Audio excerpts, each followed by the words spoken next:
Tertúlia.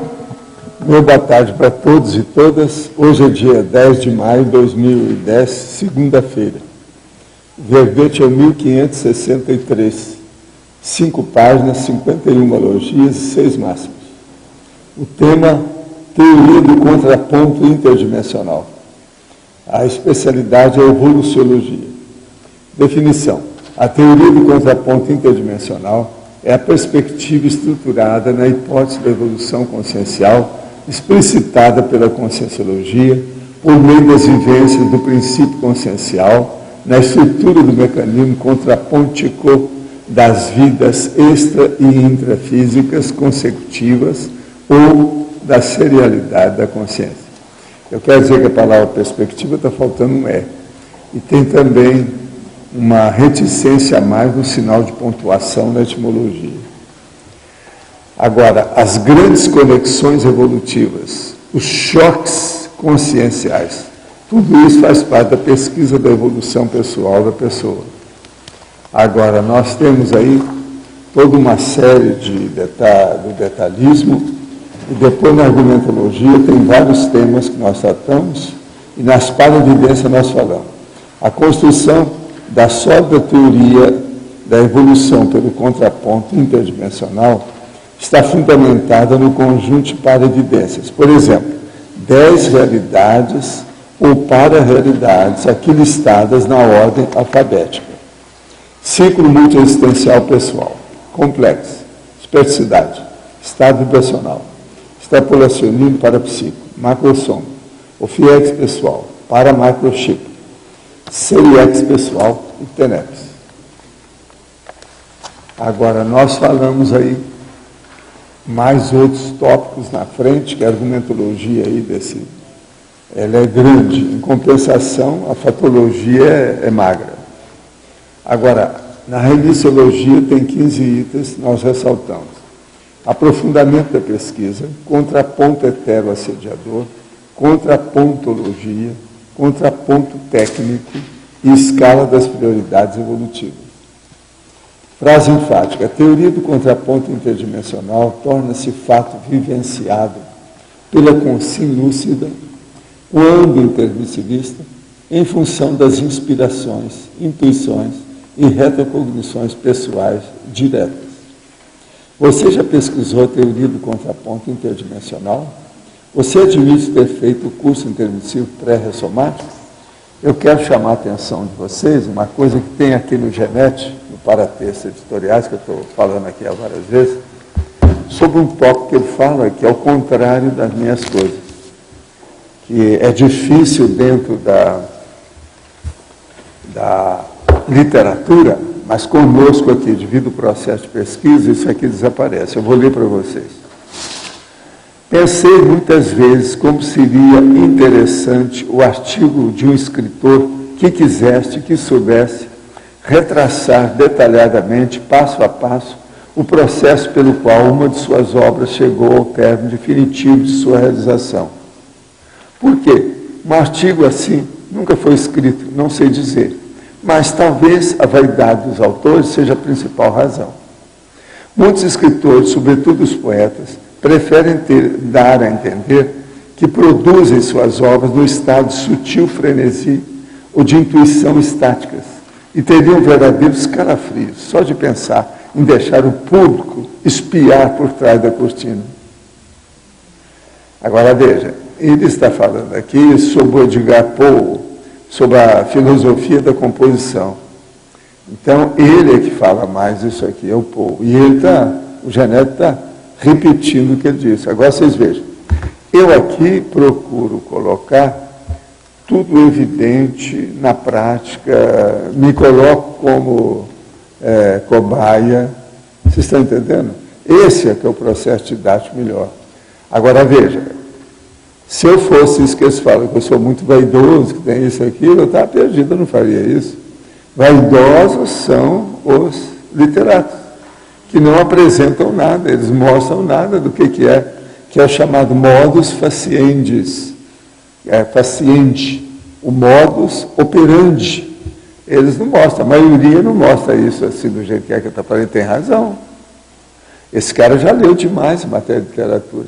Então, vocês vejam, a literatura é uma coisa, agora o processo técnico que nós usamos para fazer atares é outra coisa muito diferente. Aí, isso é fato. Está mostrando isso aqui. Agora, veja, isso tem mais de 100 anos, tem uns 200 anos isso aí. O povo já sabe e vem falando dessa história. Agora, então, a teoria do contraponto interdimensional, o jeito que eu apresento aqui, mostrando a situação toda, ainda falo, a sólida teoria, que é bobagem. E outra coisa, para uma pessoa combater isso aí, ela precisa de começar, pelo menos, a fazer alguma coisa dessas 10 que eu li aqui. Alguma coisa ela tem que fazer, ela tem que mostrar para si mesma o nível que ela tem. De modo que não é fácil esse processo de você mostrar o modus faciente das coisas. A natureza humana tende a esconder para não se expor. É a autoexpressão excessiva. Às vezes se evita. Agora, eu não sigo isso. Se eu seguisse, nós estamos perdidos. Agora, outra coisa. Eu teria que ser assim para poder falar aqui de curso intermissivo. Senão eles teriam colocado outra pessoa no meu lugar. Vocês estão entendendo, né? Por quê? O processo é de vivência, é de exemplificação, é de junção da vida da pessoa com a realidade que os outros estão observando. Então é o problema da verbaciologia. Vocês estão entendendo, né? Por isso é que eu considero que a teoria do contraponto interdimensional é simplesmente horrível. Agora veja, por que as religiões nunca enfrentaram isso desse jeito? De modo algum, porque isso acaba com a religião. Agora, pergunta. Até a semana passada desprezei o estudo que seria o destino, considerando que o percurso da vida é a gente que faz. Agora vejo que estou ignorante do assunto. Por favor, explique o que é destino. Olha, destino para nós aqui, que ele é muito importante. Por quê?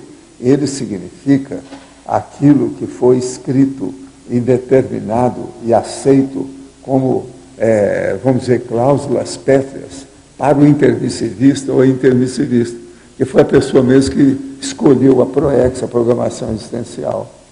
Então, esse destino, ou essa predestinação, a gente pode falar que é um autodestino, é uma autopredestinação. Nisso aí você está certo. Quando você falou que é a gente que faz o percurso, é assim.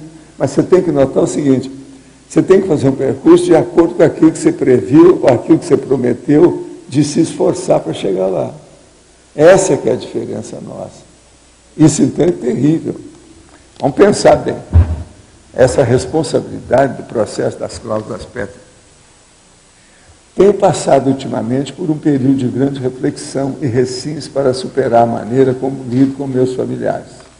Sinto muito ligado a eles e muitas vezes com dificuldade de me posicionar, sentindo às vezes como se não tivesse escolha sobre alguns convites familiares. Sim, há certos jogos sociais, ou o ato de fazer o social, que eles são irrecusáveis. Eles são, a gente tem que enfrentar, tem que encarar. O que pode me ajudar a lidar com isso e me retratar com mais clareza? A primeira coisa é o seguinte, olha bem o diálogo, o colóquio, a interlocução, a conversação. Numa conversação você se expõe, você mostra o seu posicionamento, seu ponto de vista, e isso pode ajudar muito. O social depende da gente. Entende? Se você tiver força presencial e capacidade de comunicação, você muda todo o jogo social. Isso é muito importante a gente ver como é que funciona. Vale a pena. De modo que desprezar o social é impossível. A gente tem que fazer o social. Isso faz parte do serviço. Por exemplo, às vezes é justamente o ato de fazer o social é que dá a atipicidade do seu dia. Muita coisa minha muda devido ao processo social. Porque se deixar para minha conta, a máquina funciona tudo engraxado e oleado. Agora, o social, ele muda. Ele tem que fazer parte disso. Agora, esse social, ele pode ser individual e ele pode ser coletivo, grupal, etc., institucional. Então, nós temos que seguir o social. Não tem jeito disso. Nós não podemos ser autistas ou ficar numa torre de marfim ou virar um eremita, um ermitão, um cenobita. Isso não pode. Identifico demais com tudo que é dito aqui. E fazem mais de 2 semanas que tenho feito movimentação de energias, leitura e vendo vídeos sobre projeção. Enfim, tudo que me é possível. Contudo, não consigo ter uma projeção lúcida nem atingir o EV. Penso que deve ser muito casca grossa, por isso não consigo. Uma consciência bem casca grossa é capaz de uma projeção lúcida? Obrigado por todo o seu trabalho de esclarecimento. Olha aqui. Para você, minha amiga, nós queremos lembrar o seguinte: não é todo mundo que consegue projeção de uma hora para outra, não. Você está bem dentro do normal. Projeção tem que suar sangue, pessoa que tem que trabalhar. E por que é isso? É uma coisa mais do que lógica. A pessoa vem aqui para viver essa vida humana. A projeção, ela diz isso, é um paradoxo, é uma contradição. Ela vai contra, ela é do contrafluxo da realidade da vida humana. Então a pessoa tem que sair dos seus normais, da sua rotina, daquilo do dia a dia. Ela tem que sair dessa dimensão para outra. Então, projeção dá trabalho. Eu escrevi um livro, demorei 19 anos para fazer um livro. Ele tem 1.200 páginas atualmente. É bom você ler Projeciologia. Olha lá como é que é. Agora, você está no caminho, é por aí. Mas agora veja. Você está aí, vamos supor que você tenha 20 anos, e você agora quer fazer projeção até amanhã cedo? Isso é bobagem, é tolice, não é por aí. Agora, o problema todo é o seguinte: movimenta as suas energias, faça o EV, porque com o EV você abre todas as portas, vai melhorar muito o seu processo, o seu trabalho, e você vai chegar lá. Não se julgue uma casca grossa, que às vezes você não é. Porque tem uma coisa: quando uma pessoa, em pouco tempo, ela adere a fazer estado vibracional, mostra que ela não é casca grossa. Ela está sem a oportunidade de mostrar quem é. Entende? Como se chama a técnica usada para construir a remissiologia da seção 6 do verbete? Seria a técnica da remissão? É a técnica remissiológica. Seria bom você ler alguma coisa sobre o verbete. Olha o verbete. O verbete cujo título é verbete. Ele lá tem uma opção de técnica. Agora, junto com isso, tem mais uns 6 verbetes que a gente explica o modus operandi faciendi do texto dos verbetes e outras coisas mais. E tem a verbetografia aí da turma, com tudo que está existindo. Quando é que vão falar de verbete e colocar na internet? Vão? Vocês sabem? Como é que é? Esses casos de verbetografia vão colocar na internet para ficar fácil? Para mostrar como é que faz o verbete. Já puseram? Que eu tinha pedido para colocar. Tem um manual? Esse manual já foi colocado na internet? Já? Então fala aí para nós. Já tem um manual. Aonde que acha? No site da Tertúlia encontra-se o manual da revisão. Agora, você quer falar, Bruno? Cadê? Já saiu? Fala então você. E tem, só antes de falar, tem a apostila do programa Verbetografia, que a gente vai estar fazendo tipo uma dinâmica aqui semanal, e essa não está disponível ainda na rede, porque a gente ainda vai elaborar melhor a apostila. Tá? Então, com essa reformulação que teve agora para a campanha publicitária, acabaram tirando essa questão lá dos verbetes. Eu vi isso recentemente. Então não está no site não, mas se a pessoa quiser, manda um e-mail para verbetes@caec.org e aí a gente pode mandar esse manual para a pessoa. verbetes@caec.org. Quando eu falo repete de novo, é para repetir 2 vezes. Tá certo? E repetir já é de novo. Outra coisa, quando eu falo volta para trás, é para a pessoa olhar 2 vezes. Isso tudo é técnica. O vou às vezes, você sabe que no início do Instituto eu começava a falar desse jeito, mas você está falando errado, Paulo. Isso é pleonasmo, é redundância. Faz a vozinha, presta atenção. Mas olha, muito bom. Com isso aí. E o pessoal está mandando, eu já recebi uns 5 e-mails, depois daquela primeira vez que a gente falou verbete aqui, o pessoal pedindo informação. Sei. Aí a gente está em contato com eles. Desse jeito nós vamos subir para cima, não vamos descer para baixo. É isso? Isso que é redundância, essa é a clássica. Agora, então vamos ver esse processo da técnica da redução aí com a nossa amiga. Gostaria de saber se minha afirmação está correta. O contraponto interdimensional seria o coloquial, nadar contra a corrente nessa dimensão, onde a maioria das consciências se mantém doentes, até um certo ponto, mas não precisa ser assim tão patológico, pode ser um pouco melhor, não é isso? Mas em parte é isso mesmo. Quer dizer, a gente tem que seguir o fluxo do cosmos e não o fluxo natural dessa dimensão intrafísica, que é dentro de uma sociedade que ainda é patológica. Então, o fluxo do cosmos. O fluxo do cosmos é mais inteligente. Nesse ponto é nadar contra a corrente, é o que eu falei. É o contrafluxo aí, contra a corrente. É isso?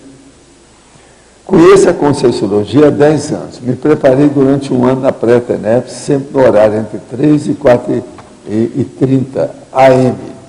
Nesse período tive várias projeções assistenciais e me senti apto para me tornar um tenepsista. Iniciei a TENEPS há 5 meses e nunca mais tive as projeções. Ótimo, isso mostra que as suas projeções não estavam valendo nada. Porque a TENEPS substituiu o processo e começou a ajudar os outros. As suas projeções não eram assistenciais. Você cresceu. Parabéns para você. Muito bom. É por aí. Escuta, hoje, eu estou querendo ver se o Antônio aparece, que eu quero conversar uma coisinha, entregar esse pacote para ele aqui sobre o assunto. Agora, quem é que está com o microfone? Tem alguém aí? Pode falar lá, de novo. Página 18, professor, atributologia e fatologia. Predomínio das percepções extrasensoriais, notadamente no autodiscernimento, quanto à holomaturidade da inteligência evolutiva. Eu queria que o senhor ampliasse. E a fatologia, a pesquisa da evolução pessoal, as grandes conexões evolutivas e os choques conscienciais. Não, o problema todo aqui é o seguinte, você vai olhar também, nas 10 lá das para-evidências que eu mostro, todas elas exigem o problema das percepções extrasensoriais. Isso é que aumenta, é um discernimento que vai aumentar a holomaturidade da inteligência evolutiva. Praticamente, eu vivo repetindo isso em dezenas de verbetes.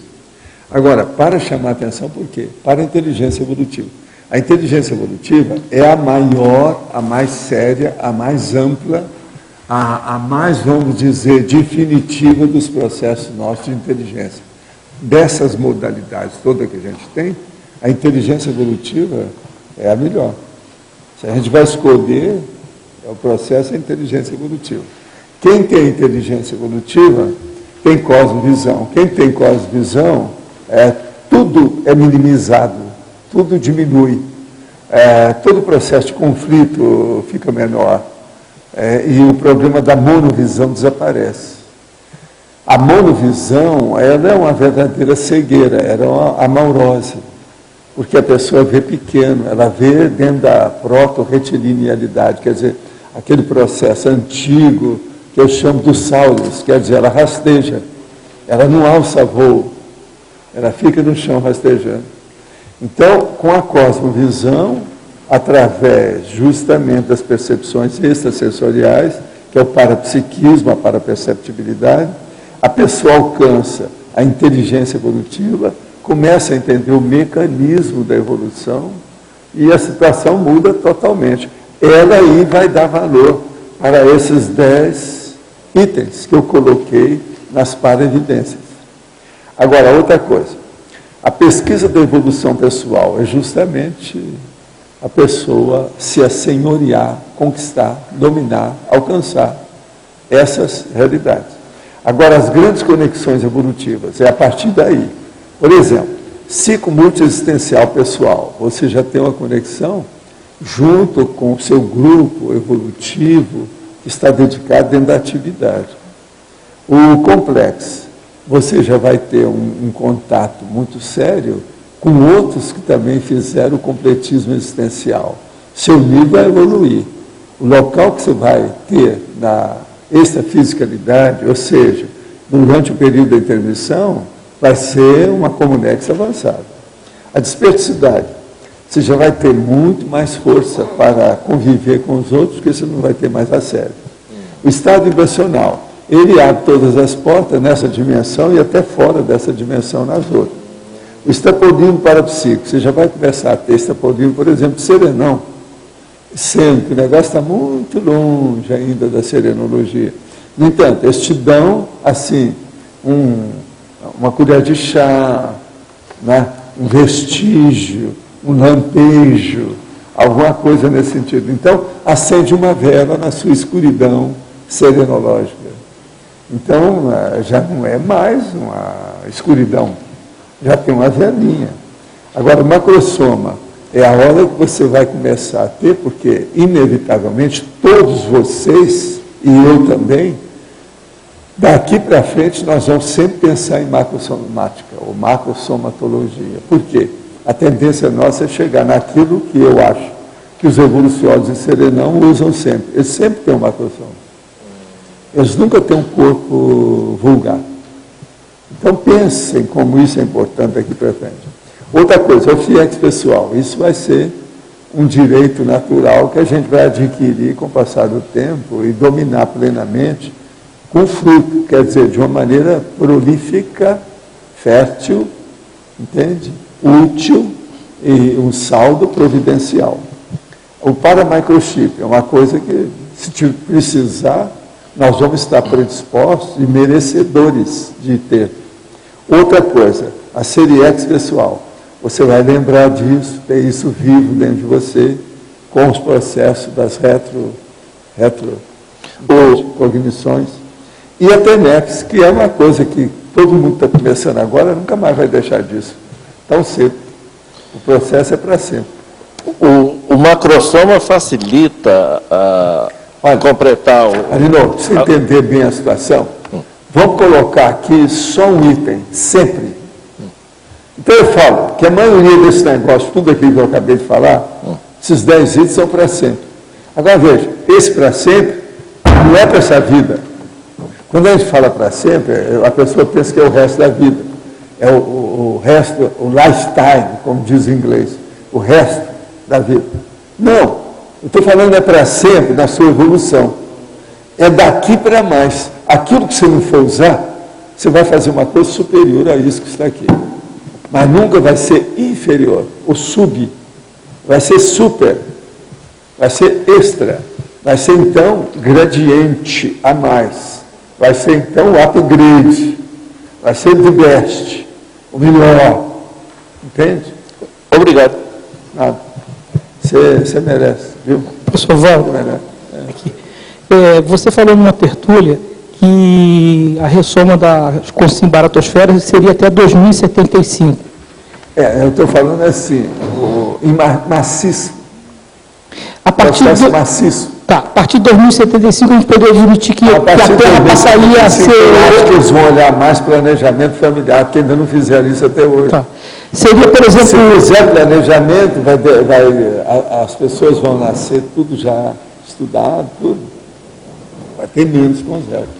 Vai ter menos com zero. Vai defasar um pouco. E aí o planeta passaria por uma fase evolutiva que seria, ao invés de deixar de ser hospital, passaria a ser escola, mais escola. Mas ainda demora, né? Demora muito ainda. Eu espero que você mude isso logo. Mas eu acho que não vai demorar. Tá, outra pergunta. Atualmente já tem bastante pessoas fazendo TENEX, no planeta Terra, que não acontecia nos anos anteriores. E a tendência é começar agora a ter o FIEX, né? Então, isso seria a extrapolação no sentido que a Terra vai cada vez mais melhorar nesse sentido? Tudo isso é uma confluência para chegar na escola e deixar o hospital. Então, a escola tem que ficar monopolizando, superintendendo. Está entendendo? Tô. Ela tem que predominar aqui. Agora, todos esses dados que nós estamos falando aqui, e outros mais, é aquilo que eu estava falando sobre mega fenomenalidade, que eu vou falar, que isso aqui é só o início. Tem muito mais coisa além disso. Esses verbetes sutis que eu tenho trazido ultimamente aí, Do ano passado para cá, nós falamos uma série deles. Tudo está aqui dentro. Que você falou que só há bem pouco tempo que você começou a falar sobre o OFIEX. Você sabe mais ou menos assim, quantas pessoas hoje no planeta Terra já tem OFIEX? Eu não sei, não. Mas não chegariam à média? Não. Pergunta depois para o Antônio, que é do IBGE, multidimensional. Eu acho difícil saber. Pode falar. Está muito pequeno ainda, né? O número de... Vamos ver, né? Estamos de olho. Tá bom. Tá certo? Mas o Beto... Professor Valdo, eu queria que você voltasse um pouco quando você falou assim, ainda não há um planejamento familiar. Esse planejamento familiar que você está falando na pergunta do Júlio, é mais extrafísico ou intrafísico? Intrafísico, perfeito. Ele não tem, o povo tudo sai disso, tem até tabu a respeito de planejamento familiar. Eles juntam com os processos antigos lá, de racismo e outras coisas mais. Mas é bobagem, o planejamento familiar tem de ser feito. Certo. É que há muito interesse nisso. Vocês não estão vendo que o Brasil está fazendo uma besteira enorme nesse negócio, que o governo está incentivando o povo a ter relações sexuais, o homem e a mulher, mesmo com AIDS. Quer dizer, isso aí, nessa altura dos acontecimentos, eles estão indo contra a corrente dos outros países todos que entendem o assunto. Eu não entendo qual é o interesse disso. Deve ter um interesse político muito forte nisso aí. Agora, o Lula falou, né, essa semana aí, na entrevista, está falando, que ele começou a fazer esse estudo de esquerda, porque viu que a esquerda estava muito triste. Ele queria dar uma alegria, né? Aí ele começou a chalerar o Fidel Castro, a manejar lá, aquele negócio. Quer dizer, umas bobagens de criança que o Lula fala que dá até dá pena. Está na revista aí, essa semana. A revista que saiu agora. Nós temos que ficar tristes com as ditaduras. Ele falou que estava com pena, que a esquerda estava muito triste. Que piada trágica isso tudo aí. Ele devia de falar, não, é porque eu estou interessado em entrar na ditadura sul-americana através do Fórum de São Paulo, que é isso que ele já falou lá no fórum. Por que o senhor chegou nessa data, 2075? Qual que foi o cálculo? Qual que é? Pelas coisas extrafísicas que a gente estava olhando, mais ou menos por aí, eu acho que muita coisa vai acontecer. Vai demorar um pouquinho. Mas qual que é? São só 65 anos. Mas quais os fatores extrafísicos que fazem chegar tem uma série deles, todos esses que confluem para isso. As coisas que você vê. Agora, o processo mais sério é a Reubeck. É a urbanização extrafísica. Se for pensar, a gente vai pensar mais ou menos por aí. Você podia, por favor, explicar essa complementação da Reubeck até 2075, se não me engano, o que vai ocorrer de fato aí? Vai haver uma... Vamos ver se até lá eles já fizeram algum processo das colônias extraterrestres. Isso vai ajudar muito. Tem uma opção de coisas assim, as colônias extraterrestres.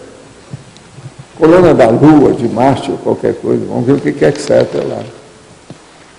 Isso é uma das coisas, mas pensa bem o que é que tem, é o processo da prospectiva, né? A prospectivologia, como nós chamamos hoje. Mas pelo que eu entendi, não sei se eu entendo certo, não vai haver mais com os réus, vai ser... Vai ter o quê? Vai deixar de existir as cons-réus em 2075? Não, vai deixar de vir Vai deixar de vir. Presta atenção, olha o tanto de crimes novos e loucuras que tem. Vocês viram essa última, a dona que conhece tudo, com a menina de 2 anos, ela batendo nela? Você quer cons-réu maior do que essa? Vocês viram a cara da dona? Cons-réu legítima, louraça, enorme. Um negócio, isso é a época que nós vivemos. Agora, em 75, a massa desse povo não vai aparecer tanto por aí. Entende? Agora, tem uma mulher que chegou para mim e disse, eu comecei a entender você, eu estava querendo dar a luz. E eu vou deixar para depois de 75, quer dizer, para outra vida. Nessa aqui eu não vou dar a luz, não. Valdo, só a mulher que ele falar, ele faz umas 2 semanas. Uma última coisinha aqui, na página 20, a validação. Página 20, aqui no fim, a validação. Validação. Tais para-evidências que nós falamos, aquelas 10, são validadas pelos altos esforços do pesquisador parapsíquico, conscienciólogo ou paracientista, diretamente, vivencialmente, incontestavelmente, de modo autopersuasivo, definitivo e pacífico. Quando a pessoa, para validar, ela tem que ter um nível. Porque pega uma pessoa aí, por exemplo, da religião, não vai conseguir validar, mas aqui significa que já é um intermissivista? Aqui tem que se mexer. O intermissivista tem mais chance para isso, né? Ele está mais apto. Pelo menos se presume porque que esteja. A vivência não é suficiente para validar, porque se a pessoa tiver com a cabeça cheia de... Se ela ainda tem muitos resquícios da máfia, ela não vai conseguir. Não é só isso. Ela não, se ela não tiver uma teoria por trás voltada para isso, ela não consegue chegar lá e validar nada. Na ciência é assim. É o caminho. É isso. Agora aqui, estou começando a estudar possíveis ranços religiosos que possa apresentar na minha atual personalidade. O senhor teria alguma sugestão de ponto de partida, alguma bibliografia ou teste conscienciométrico? Seria bom você ver tudo que eu falo sobre religião. Pegue, por exemplo, a enciclopédia da Conscienciologia, que tem o DVD, e coloca lá no buscar, aquilo que a gente procura, o find, procura a palavra religião. E veja o que eu falo, que você vai entender o que são os ranços religiosos. E lá você vai ver o processo da beatice, da beataria, o tanto de processo de beato que tem com a situação toda. Porque isso aqui é o ranço. É aquilo que eu chamo da ferrugem, a oxidação da cabeça. É o problema da fossilização da consciência. Isso aí é terrível. Agora, entre os fanáticos da Terra, os piores mesmo ainda continuam sendo os da religião. E esse ranço mostra que a pessoa foi fanática antes. Senão ela conseguiria enfrentar esse assunto, debatendo, vendo os prós e contras, fazendo refutação. Falta aí o princípio da descrença. Uma coisa boa seria para você estudar o princípio da descrença também. A gente já falou muito nisso. Inclusive, tem um verbete chamado descrenciologia, que nós já debatemos aqui. Pode falar. Você pode, sobre a CL, né?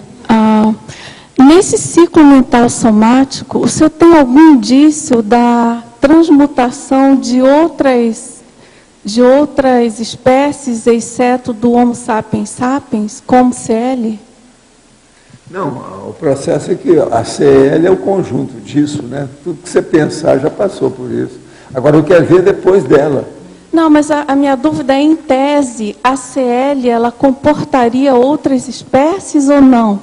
Assim, o conceito de consciência livre... Consciência livre é aquela que passou em qualquer tipo de espécie, não importa, vegetal, hominal ou zoológica, de qualquer planeta. Independente de qualquer planeta, não interessa qual, então, nem a forma, nem a morfologia, nem as alterações do psicossoma. Tá, mas aí, quando, por exemplo, o senhor tem as suas experiências, enfim, aquele seu relato, mas aparece algum indício, você já se deparou com algum indício de uma CL que não viesse dessa série hominal? Não existe isso. Não existe? Não. Já descartou totalmente. Tem aquilo que a pessoa que anda mais rápido, a outra que não. A consciência que é mais ligeirinha. Independe, assim, se foi sapiens ou não, Homo sapiens ou não. Agora, esses ligeirinhos são aqueles que são serenões, aquele que você era casada com serenão, e que hoje você está aí como pré-serenona, e ele já é serenão.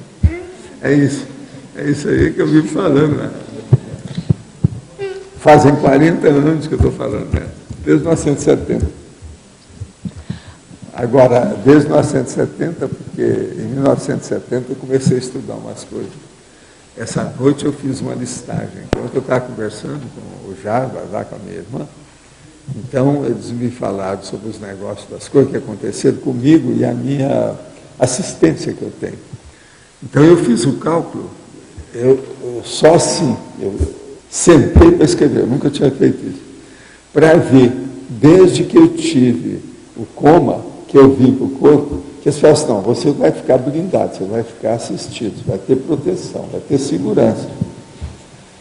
Eu fiz 11 fatos que eu escapei, de 1970 para cá. 11 fatos que poderiam criar problema para mim, que eu escapei. Alguns eu escapei com pequenas coisas, agora tem mais, entende? Igual, por exemplo, aquele dia que eles me empurraram ali, esse aí eu não coloquei lá, esse seria o 12, 10º. Mas tem uma ou outra coisa que pega, mas eu escapei daquilo. Agora, tem coisas impressionantes de eu ter escapado. O assalto no Rio? Não, o assalto, por exemplo, que houve lá numa das nossas empresas, a hora que eu vejo um barulho, eu chego no basculante e mostro a minha cara lá. Entende?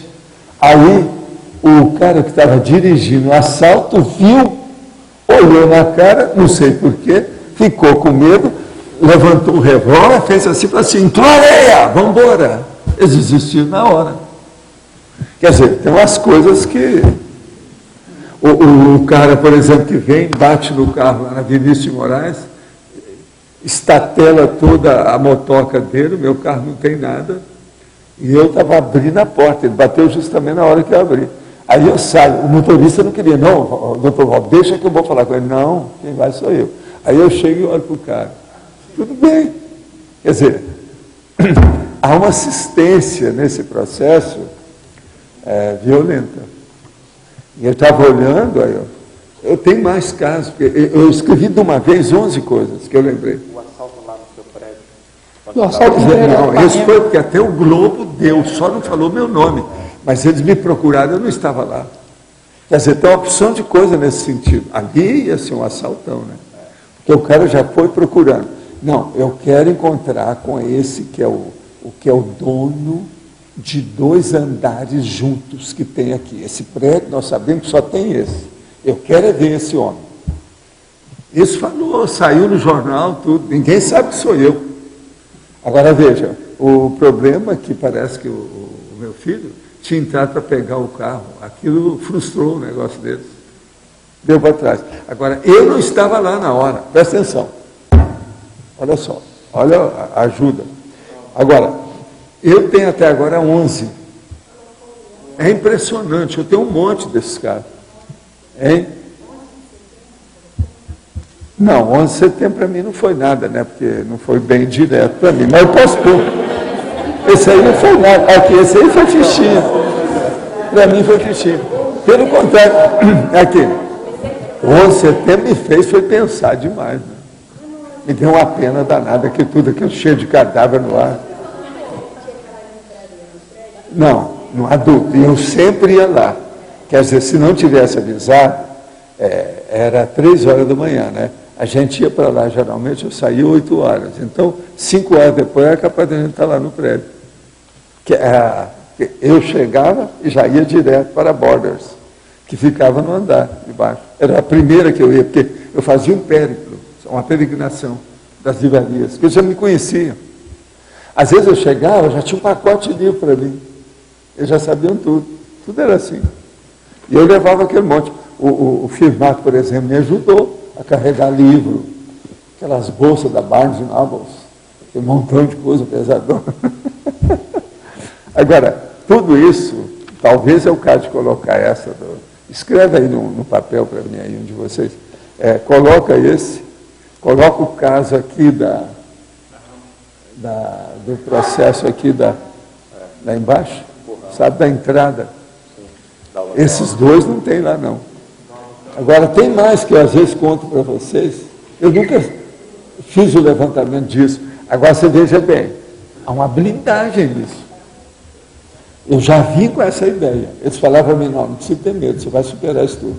Agora, eu não sei se já terminou o prazo, porque já faz agora, está completando 30 anos. Em novembro, vai completar 30 anos o caso. 30. Numa vida, você está blindado 30 anos, é muita coisa. Pensa bem, um monte de coisa aconteceu. É muita coisa. Aí no exterior, esse negócio todo. Há outra coisa também interessante, mas eu não sei se isso era o caso. Pô, o meu negócio nas Filipinas, que eu vi o vulcão antes dele estourar. Mas o vulcão não foi antes? O vulcão? Não, ele foi em 68, mas veja, a partir desses fatos, deram outros depois comigo lá mesmo. Entendeu como é que é? Que eu andei voltando. Eu fui em vários lugares. Aquilo é a decorrência daquilo. Mas depois de 70. Agora, é muita coisa. Por exemplo, eu estava lembrando um caso da Rua do Bispo. Eu nem sei se... Só devia, depois eu coloquei ela também. Põe aí para mim, Rua do Bispo. A Rua do Bispo foi o seguinte. Eu vinha com o meu carro, o Fusca maceteado, descendo a Rua do Bispo, e lá o povo corria demais. Mas eu não estava correndo. Eu fui devagar. Quando eu vi, bateu um troço no carro. Eu olhei para trás, tinha uma criança. Aí eu levantei, fui lá e vi. E perguntei para a criança, o que você fez com o carro? Ele falou assim, não, eu coloquei a minha mão. Esse menino, no carro que estava andando. Aí eu falei assim, quem é que está tomando conta de você? Aí eu falei assim, aí apareceu uma dona lá que estava à distância. Era a babá do menino. Aí eu peguei a babá, o menino, coloquei no carro e falei assim, onde é que vocês moram? Onde é que você mora? Como é que é? Vamos lá ver.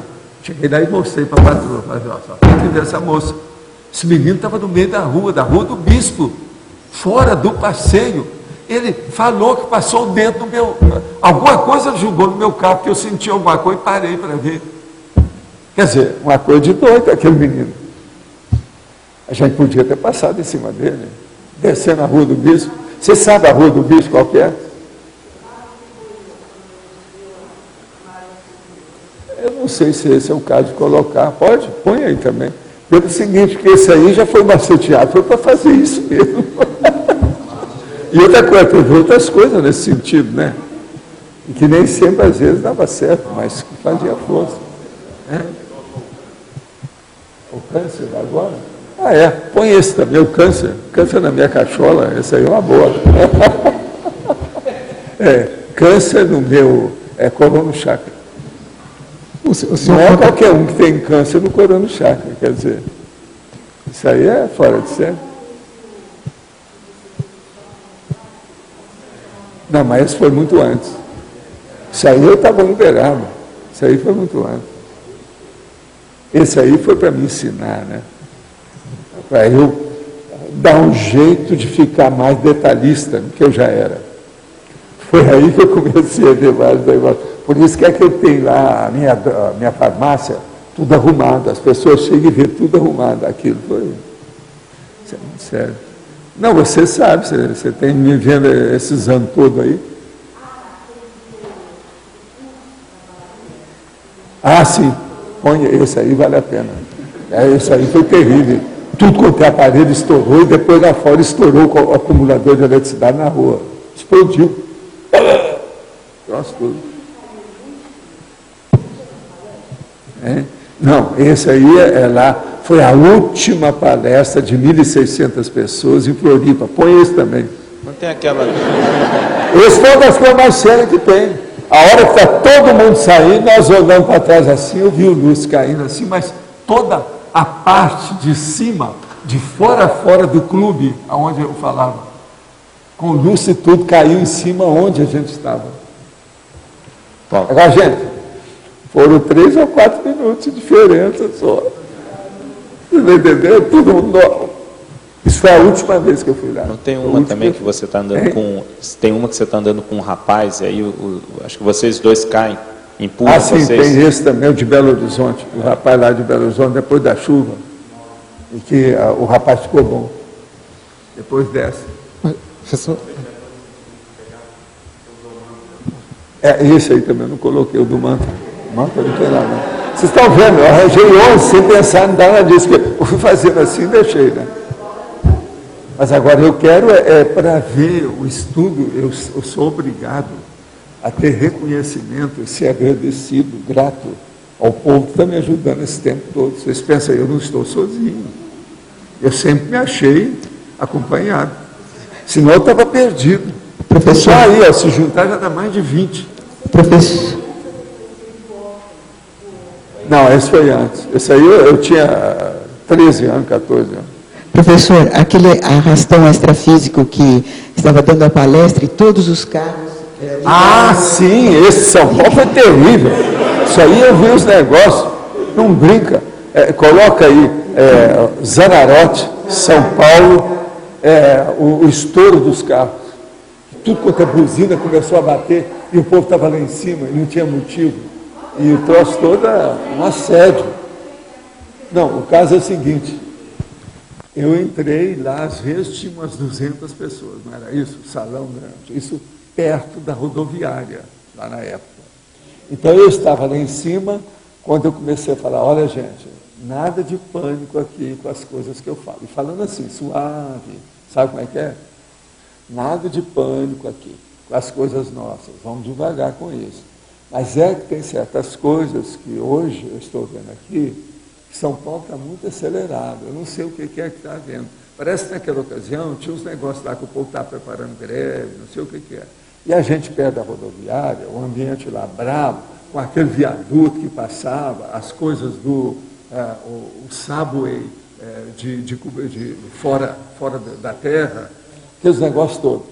Então, eu falei com eles, falei assim, olha, vocês não devem se assustar com nada, nem nada que tem por aí. Eu falei assim, fui virando, quando começaram a bater uma opção de buzina na rua, do povo que tinha vindo e que tinha os carros estacionados lá embaixo. Não foi isso? Foi. Um depois do outro, um depois do outro, um depois do outro, aquilo uma loucura. E o povo foi tudo lá para... Logo depois que eu falei. Aí o povo tudo começou a olhar um para o outro, falou assim, o que você tem lá embaixo? Como é que é a situação? Foi tudo em cima do lance. E não aconteceu nada, todo mundo saiu devagar, na hora que tinha que sair para ver as coisas. Esse foi terrível. Foi, eu continuei ainda há muito tempo. Mas agora o ambiente lá estava muito esquisito. Porque, como sempre, eu chegava mais cedo. Então eu via antes. Quando eu entro, não tinha ninguém. E o ambiente alterado, eu falei, hoje vai ter coisa aqui. Lá naquela sala, eu já tinha dominado perfeitamente a sala quando chegava. Então, do lado direito, tinha uma espécie assim, igual aqui, assim, ó, sabe? Um ginásio, a situação toda com escadaria, extrafisicamente. Às vezes tinha 200 pessoas aqui, tinha 300 lá. Agora, o melhor da história, às vezes saía uma pessoa que eu via direitinho a consciência saindo, e chegava e começava a mexer, colocava a mão nas cabeças por trás da pessoa. Daí a pouco a pessoa perguntava alguma coisa. Entendeu? Agora, eu vi isso muitas vezes. Outra coisa muito interessante, a maioria desses casos era com mulher. É assim, ó, 9 casos de mulher para 1 de homem. Eu vi isso. Muitas vezes lá dava para ver perfeitamente o ambiente. Agora, em parte era por causa do Zanarote, devido à assistência que ele fazia. Que ele fazia assistência desde homeopatia, com outras coisas tudo, livro.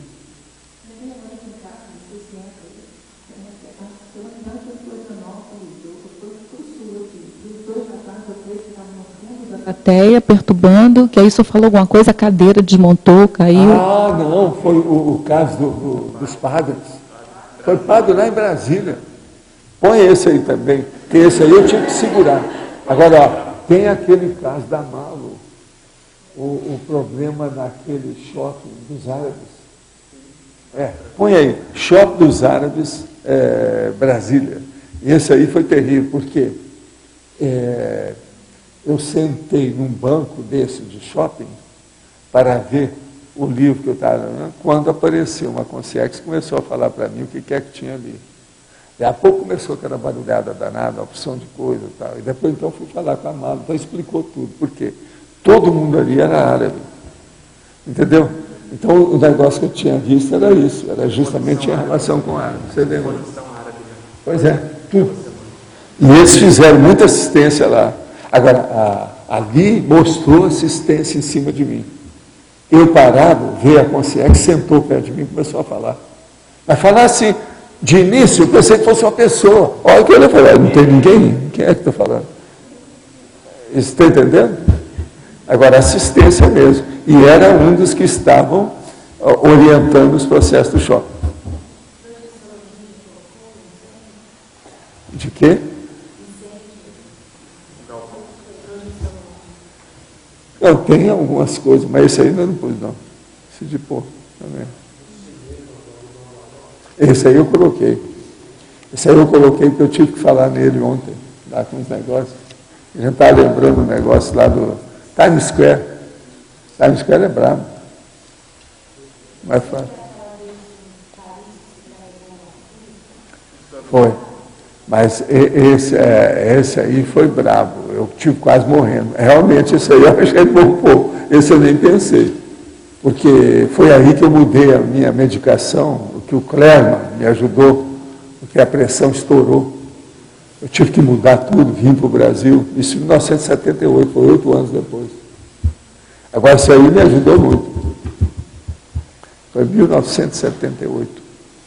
Exatinho. Esse caso. Tem uns que eu lembro bem com as datas todas, porque me chamou muita atenção. Que tem que ser depois do meu acidente, você está entendendo? É o que interessa.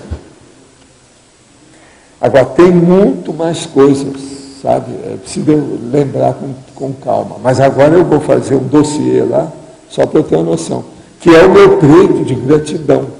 Eu quero mostrar para os amparadores que eu estou ciente de toda a assistência que eles têm me dado. Você está entendendo? Por isso que eu estava falando ontem à noite. E tem mesmo, caso sério. Agora, eu lembrei daquele, por exemplo, que eu estava com a boina e o menino chegou e pulou em cima e saiu correndo. Aí a Graça estava danada da vida para eu tomar uma atitude com o negócio. Falei, deixa, não tem nada. Daí a pouco chegou um rapaz com o menino, o rapaz vira para ele e falou assim, dá aí a boina para o tio. Dá a bola para o tio. Ele era o irmão mais velho. Esse eu coloquei lá.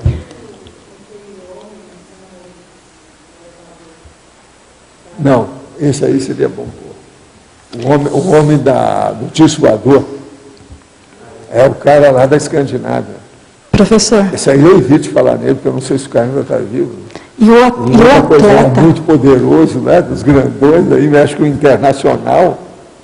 Eu estava até procurando uma vez desse povo da ONU, se ele não estava no meio. Você está entendendo, o cara? E o atleta, aquele que bateu de moto no carro? Não, esse aí eu já coloquei, Vinícius Moraes. Entraria aquele caso do sorteio da rifa lá em Buenos Aires?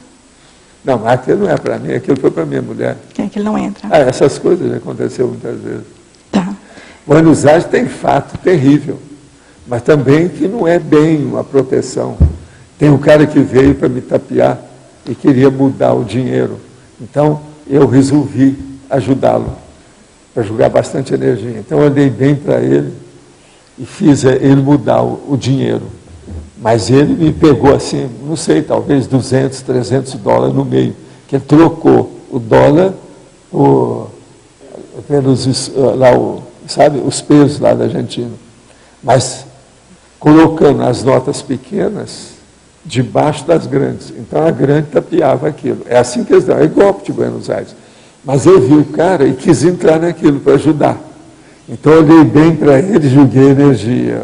O cara fez aquilo e na mesma hora correu, saiu da praça. Nunca mais eu vi ele lá de modo algum. Para mim, ele viu que eu estava consciente do que ele estava fazendo, que era isso que eu queria. Aquilo ajudou o cara. Depois eu cheguei para ele e falei assim, olha, eu acho que eu não perdi nem 500 dólares. Aí não, mas eu acho que uns 200 eu dei para ele. Você sabe como é que é o golpe? Eles fazem o troco para você, o câmbio na rua.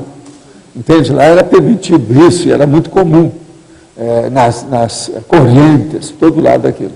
Então, eles chegam e começam a mostrar as notas para você, e vai mostrando assim, mas só põe as grandes por cima, umas 3 grandes por cima. Depois é tudo nota de 1. Você está entendendo como é que é? Então, no fim da história, você perde aí 100 dólares, 200 dólares, 300 dólares.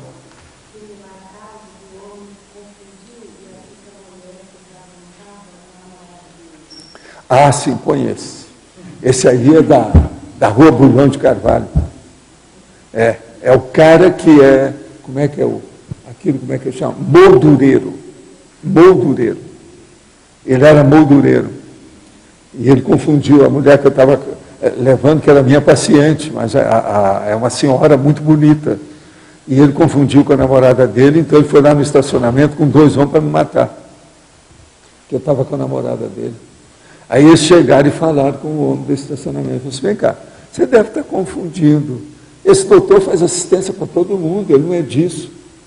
Outra coisa, ele é muito sério, não pode ser. Você tem certeza? Não, minha mulher está dentro do carro. Eu vi, o fulano viu, todo mundo viu. Quer dizer, ele está roubando a minha mulher. O cara estava com ciúme da mulher, porque a mulher estava com um cotoveloma danado. Então, a hora que eu vou levar o carro, vou lá, entrego a senhora no lugar dela, na casa dela, saio e volto para colocar o estacionamento. Sabe por quê? A gente estava vendo uma paciente que era amiga dela. Nós estávamos atendendo. Então, como eu ia para casa, eu levei a dona. Agora, o que é que se passa? Na hora que eu chego, o dono lá do estacionamento, que é lá no meu edifício, não tinha garagem. Era no outro quarteirão. E é nesse outro quarteirão, então, o rapaz do estacionamento falou, doutor, tem um fulano que chegou aqui, que é assim, assim, é 5 mais 2. Ele estava armado e está querendo matar o senhor. Você, mas por quê? Ele viu que o senhor está roubando a namorada dele, eles viram dela dentro do carro. Para mim, a namorada dele tinha arranjado um outro cara. Sabe, naquela ocasião não estava de barba, não, estava sem barba, tudo. Então era mais ou menos dentro vamos dizer, o nível da idade da dona e dele. Nós todos mais ou menos, entende? Agora aí, o cara muito assustado com isso, falou assim, mas como é que é? Eu disse, não, ele parece que é aquele cara que tem uma venda aí, que faz moldura, uma loja, uma boutique, um negócio. Eu disse, sei, deve ser lá perto do meu barbeiro. Você sabe onde é que é o barbeiro? Aí ele falou assim, pode ser aquele. Então o que eu fiz? Saí de lá, você está entendendo? Andando, que eu deixei o carro, fui lá, como se estivesse interessado em comprar moldura. Olhando o cara bem dentro do olho, etc. Mas quanto que são as suas molduras, como é que são? Para ver se ele falava alguma coisa comigo. Para ver a seriedade. Mas a conversa, eu acho, do homem lá do estacionamento, fez ele pensar. Que não aconteceu nada depois disso. Agora, para mim, deve ter saído ali e foi atrás da mulher, né? Para ver onde é que ela estava, como é que é. Mas não achou a mulher. Aí é que eu fiz. Agora, outra coisa. Depois eu vi a mulher. Realmente, a namorada dele parecia com essa senhora. Loura, você sabe, né? Fica tudo branca ou amarelado. Às vezes... Não, mas esse aí não, porque esse aí é muito óbvio. E outra coisa, isso aí aconteceu várias vezes. Lá era normal, porque o povo é fanático. Eles não vêem o que eles fazem. É uma meninada, né? Teve cara que estava roubando, que eu acabei dando para ele uma revista, para ficar livre. Está entendendo? Não, já que você está roubando, você leva pelo menos essa de gorjeta, para você nunca mais esquecer esse roubo. Mas agora, o mais sério dele estar levando aqui de baixo, não, porque o negócio era raro, coisa séria. Esse eu tive que falar umas verdades para ele, na hora que eu estava entrando no elevador.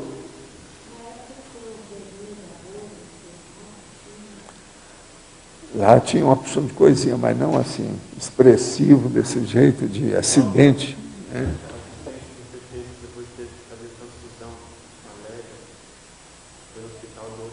Ah, sim, aquela lá, acho que seria bom pôr isso também.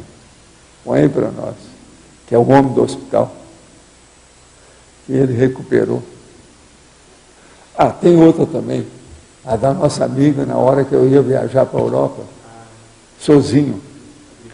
E ela estava gripada e eu não podia deixá-la gripada. Então eu levei a gripe comigo.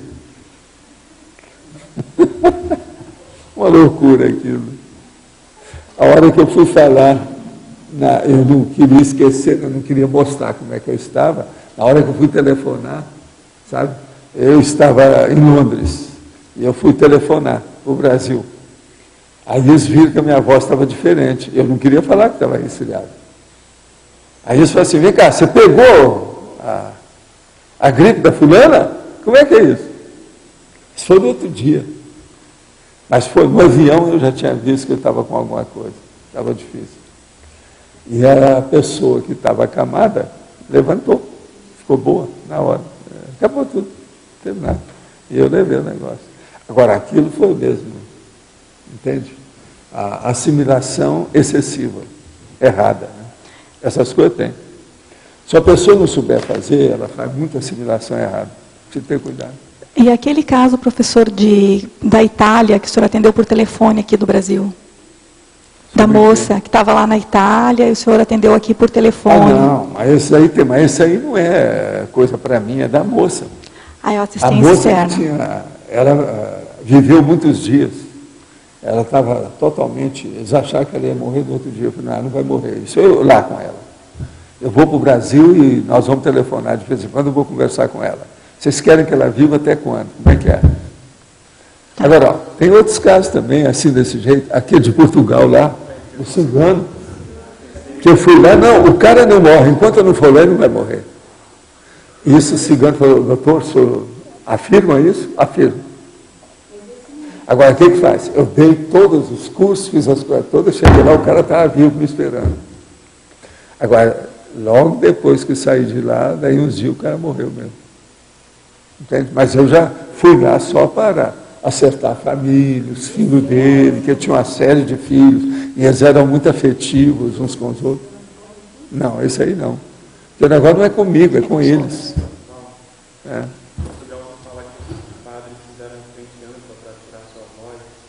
Ah, foi. Esse foi. É o da televisão, coloca aí para mim. Lá em Lisboa. O da televisão. Que o arcebispo tinha proibido os negócios. Agora eu cheguei lá e eles tentaram fazer tudo em cima de mim. Mas eu fui mais cedo, como sempre, né? Fiquei lá e comecei a ver o estúdio, como é que estava. Aí eu consegui superar. Agora, vocês não ficam pensando que eu pensei mal de qualquer coisa ou contra isso, porque a tendência foi o cara, depois que eu fui conversar com ele, eu falei, Paulo, mas por que você não passou todas as energias para a dona que estava falando com você? Eu não podia, né? Que era a dona que estava dirigindo o programa, né? Um negócio muito sério. Mas esse aí foi uma assistência muito forte. Agora, tem lugar assim, esse da Bahia, por exemplo, foi terrível. Se a gente estivesse lá com aqueles estouros todos, como é que ficava? Agora, lá, eu estava com a corda toda. Foi o seguinte, antes de falar qualquer coisa, eu percebi tudo e falei para todo mundo. E na hora que era para acontecer qualquer coisa, eu falei assim, agora todo mundo sai em paz, porque vão começar a estourar as coisas todas. A hora que eu estava acabando de sair, vamos dizer, o condicionador de ar que estava atrás de mim estourou. Depois o outro, depois o outro, depois o outro, tudo lá. Aí o negócio foi indo até chegar na rua e estourou lá, na rua. Que era o acumulador de eletricidade. Então, assim, mandou um pedaço, tudo quanto era lado. Agora, eu falei se não tinha outro lugar para a gente expor a situação. Eles falaram que não tinha. Eu falei assim, esse ambiente aqui não está bom. Foi feita aqui alguma coisa muito séria e de despacho com uma porção de coisa atrapalhada que tem aqui. Quem é que trabalhou aqui? Agora não falei nada, que era candomblé, nada disso não. Eu falei que era gente da natureza. Alguém que trabalha com algum processo de natureza, não sei o quê. E eles tinham visto que tinha mesmo. Eles tinham feito lá um trabalho antes. Trabalho assim, de, sabe, riscado, de dança, de tambor, tudo lá dentro do lugar. E ninguém me avisou nada. Cheguei lá, estava tudo limpinho, bonitinho, você não via nada. Eu falei, mas que ambiente esquisito. Eu disse, mas Val, está tudo tão bonito, tudo limpo. Não, mas você não está sentindo? Lá pelas tantas não tinha jeito. Outra coisa, o meu assunto lá era sexologia. Quer dizer, negócio brabo, né? Não era fácil.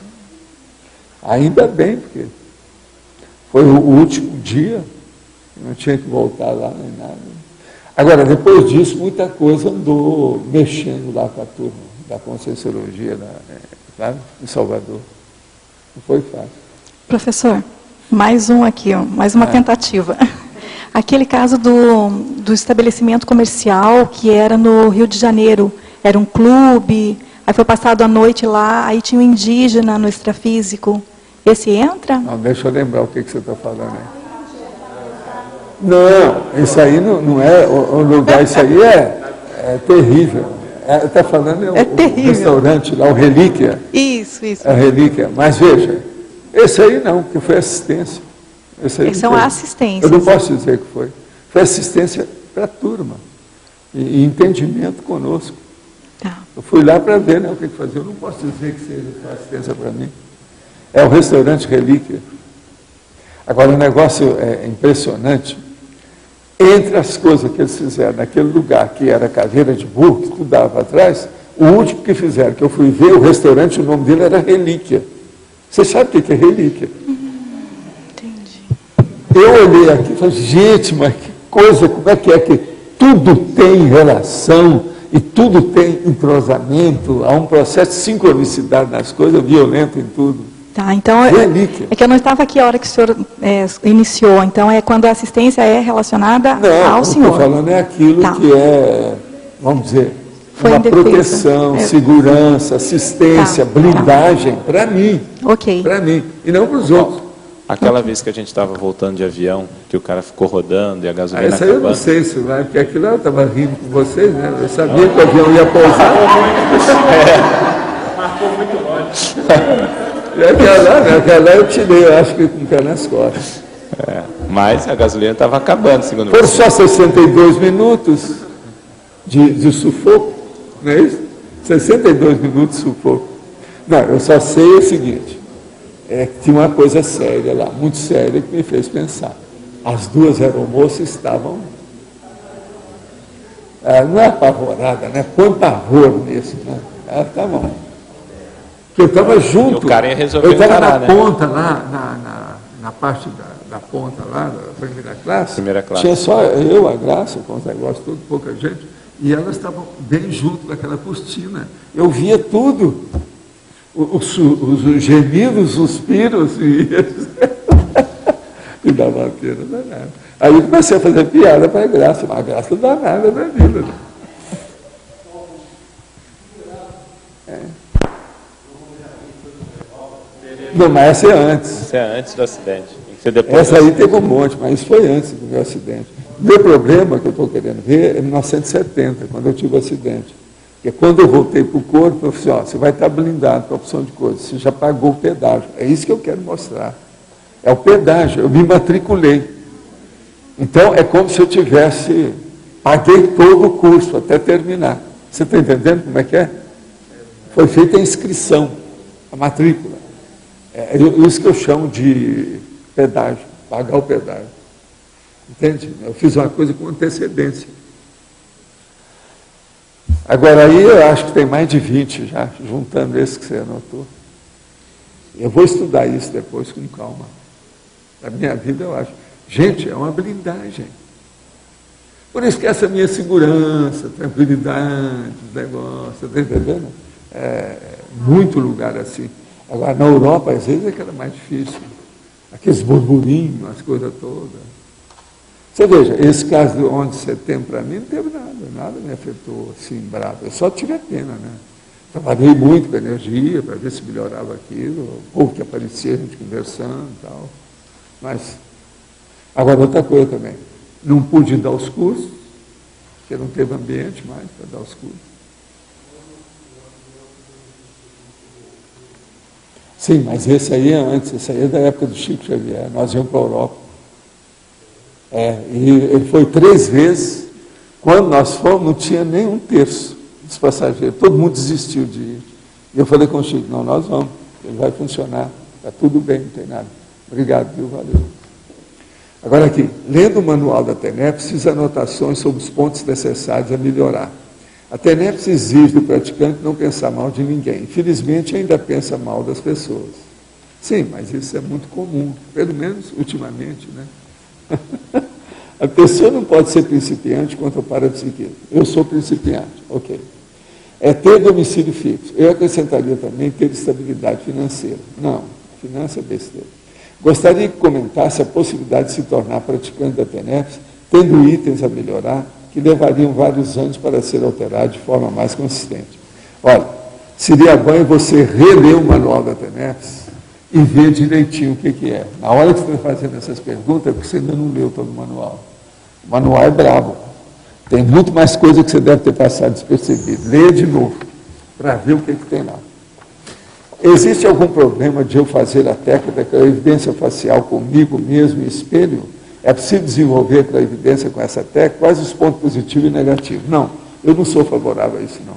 Isso aí não dá certo devido ao processo do desvio para um objeto que é da casa ou qualquer coisa nesse sentido. Isso aí não é bom.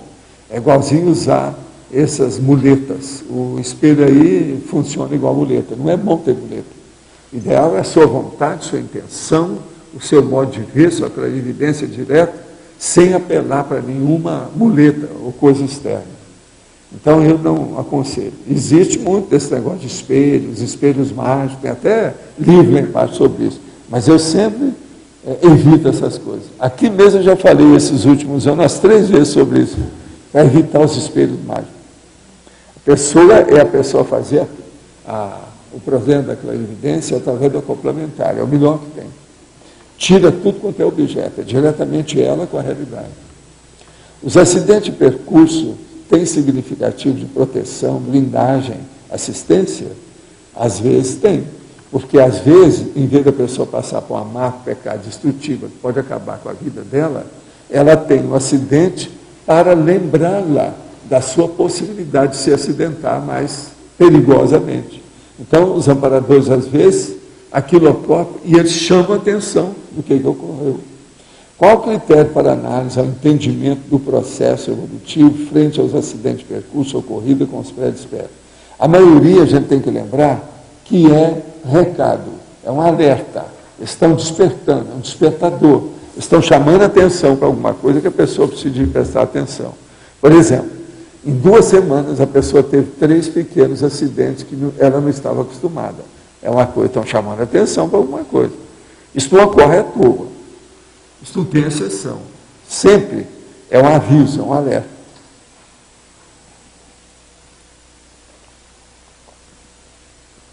Quem é que está com o microfone? É você, Paulo? Sr. Valdo, aqui na psicologia, o senhor pode comentar, ampliar mais o último ciclo?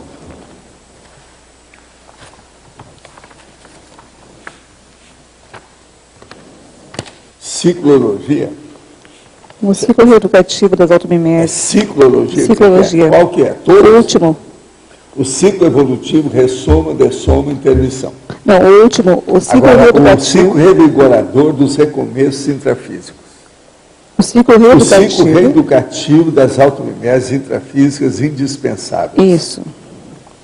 Olha, automimese intrafísica indispensável, é o reeducativo. Por exemplo, você veio para cá, uma nova vida, você tem um novo corpo, você tem que se adaptar a esse novo corpo. Isso tudo aí é reeducativo e é rebarbativo, você está repetindo, não tem saída.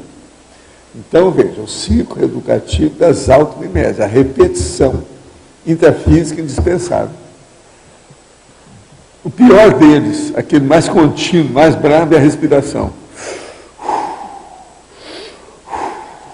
Isso aí é que é o bravo, sem parar. O que é bom é que uma boa parte da respiração, a pessoa até esquece que ela respira, quer dizer, isso é uma bênção. Desde que ela desobstrua bem o nariz, sem meter o dedo no nariz, já ajuda. Está entendendo? Isso aí. A primeira vez que você respira, já começa chorando. A vida é assim. E se nasceu no Brasil, já começa devendo. É assim que eles sempre falavam. Eu era menina, já falavam nisso. Se nasceu no Brasil, Walter, você é devedor. Você não é credor. Então, vai com calma. Você pode comentar também a paradoxologia? Paradoxologia. O paradoxo do megafoco desencadeado pela cosmovisão. O problema é o seguinte, uma pessoa está aqui só com essa monovisão do jeito que eu estava falando, entende? Aí, lá pelas tantas, ela começa a expandir aquilo aprofunda, vem outras ideias, ela adquire cons magnos, entende? Então, há uma maturidade maior. O megafoco dela, que era fica outro, muito diferente, mais importante, de maiores consequências evolutivas, positivas, entende? Então, as coisas mudam tudo. É isso que eu quero dizer aí. Isso é um paradoxo. Por quê? É um megafoco, que é um ponto que está marcando, mas é imenso, é muito maior que o anterior. Então existe megafoquinho e megafocão. Pensa nisso, megafocão. Entende?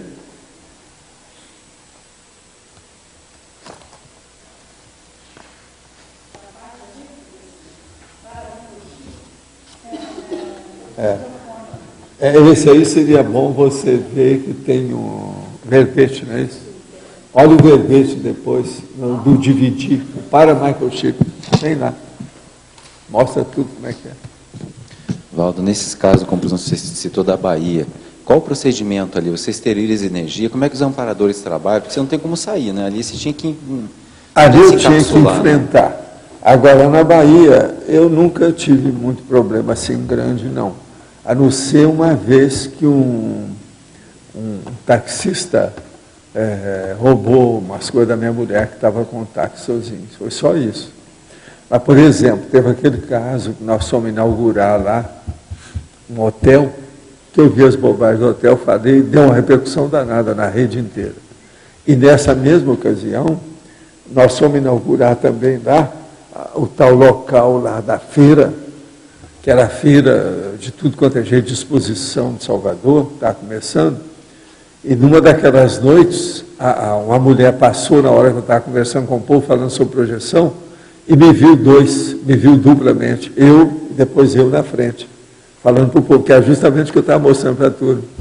Agora, a mulher clarividente nunca tinha visto as coisas maiores. Como aquilo já estava lá há muito tempo falando, aquele negócio era meia-noite já, ela foi passando, carregando a criança, vendo aquela coisa toda, uma mulher enorme, com o marido, outro filho, aquela coisa toda. Nem está pensando nisso. Ela olha, e vê dois, foi um escândalo.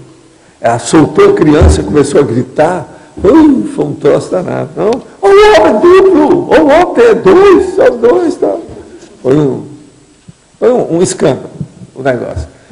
Aí depois até acalmar, trouxeram a água, deram para a dona, falou assim, não tem nada não, é porque eu estou mostrando a projeção, essas coisas existem. A mulher não sabia de nada, né? É dona de casa. Agora, clarividente, falou assim, a senhora é clarividente, a senhora deve ter visto uma opção de coisa. Aí eu chamei o marido dela de lado e perguntei, vem cá, sua mulher nunca viu fantasma por aí afora, alma penada, qualquer coisa nesse sentido? Eu disse, não, às vezes ela vê umas coisas, mas a gente tudo desconversa, fica por isso. E você sabe, aqui na Bahia tanta coisa disso, esse é o caso. Aqui na Bahia tem tanta coisa desse negócio que ninguém liga, né? Agora foi uma coisa. Eu queria voltar naquela data que o pessoal perguntou aí, de 2075.